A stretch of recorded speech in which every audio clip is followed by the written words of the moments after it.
আসসালামু আলাইকুম। আজকে এসেছি মেহেরপুর ধান্যখোলা ইউনিয়নের একটা জমিদার বাড়ি। আজকে আপনাদেরকে ঘুরে দেখাবো সেই জমিদার বাড়ির বর্তমান অবস্থা। এটা ব্রিটিশ আমলের সেই জমিদার বাড়ি।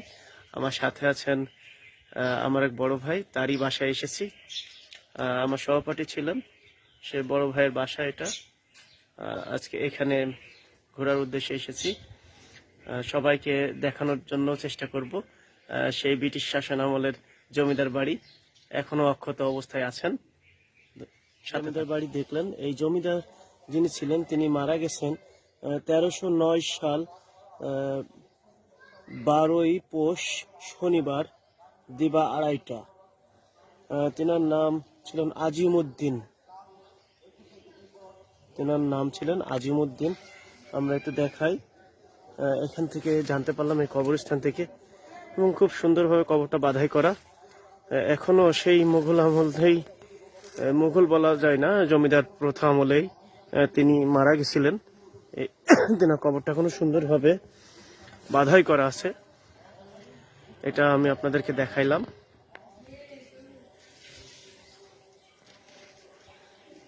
একজন জমিদার কবে জমিদারিত্ব করেছেন, কবে মারা গেছেন, সেই কবরস্থানে কিন্তু সবই লেখা আছে। আপনাদেরকে দেখাচ্ছি।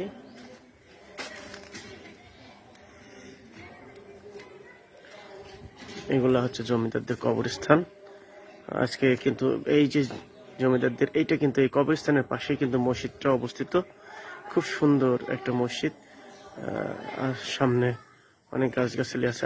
এই পাশটাতে সবই জমিদারদের বাসা। আমরা এখানে ঘুরতে এসেছি, মোটামুটি বেশ ভালো দেখছি।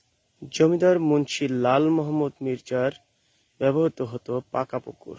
পরিচয়: জমিদার মুন্সি লাল মোহাম্মদ মিয়া, পিতা মৃত জমিদার মুন্সি হৈধর মোহাম্মদ মিয়া। জমিদার ছিল চুয়াডাঙ্গা জেলা ও মেহেরপুর।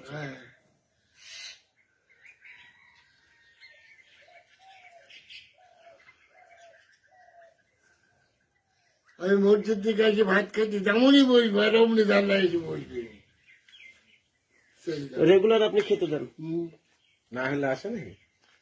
এ কতদিন যাবত দিচ্ছেন এদেরকে খেতে? এভরিডে। এভরিডে? এই দেখো, পাখিগুলো ভয় পাচ্ছে না, তারা খেয়ে নি।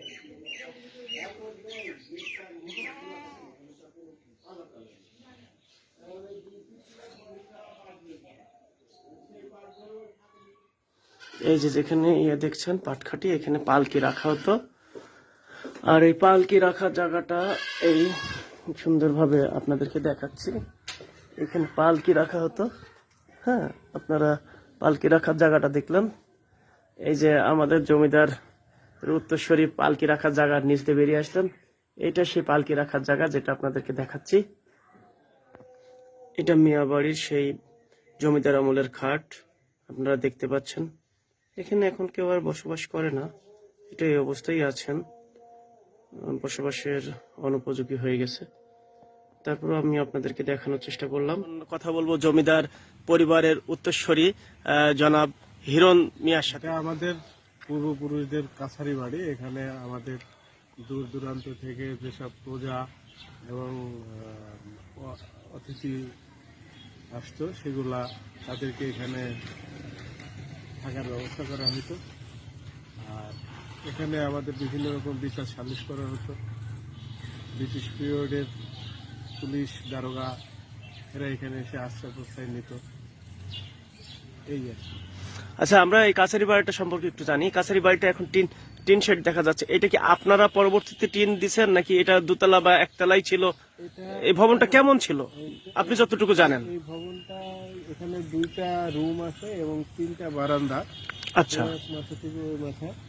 আগে সর্বপ্রথম এটা এক সময় ছিল খড়ের, যখন খড় খুব ব্যয়বহুল ছিল, আচ্ছা, খুব মূল্যবান ছিল।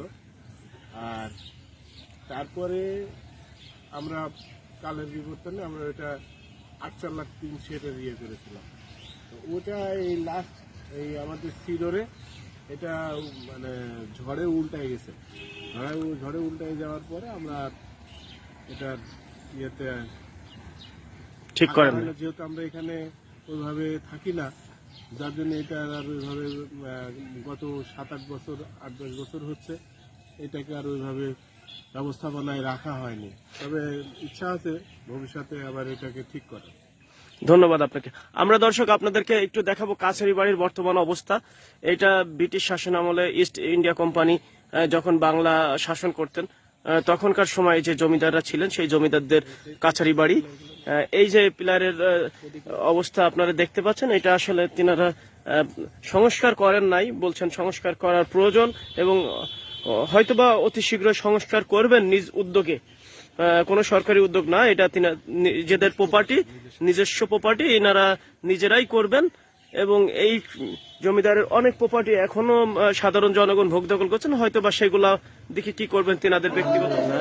এটা ধান্যখোলা জামে মসজিদ, এখানে আপনার জমিদার আমলের মসজিদ। এটা ধান্যখোলার জমিদারদের তৈরি এই মসজিদটা খুব সুন্দর কারুকার্য করা, ভিতরটা তো অনেক সুন্দর। 3 গম্বুজ মসজিদটা দেখবো, জমিদার প্রথা আমলে সেই 3 গম্বুজ মসজিদটা খুব সুন্দর। আপনারা দেখতে পাচ্ছেন মসজিদের উপরে 3টা গম্বুজ আছে। আমরা মসজিদের ভিতরের দিকে একটু যাব। আমার সাথে আছে আমার বড় ভাই হিরণ ভাই। এই আজকে আসা এই হিরণ ভাইয়ের বাসায়, আর হিরণ ভাইয়ের এই 14 পুরুষরাই এখানকার জমিদার ছিলেন।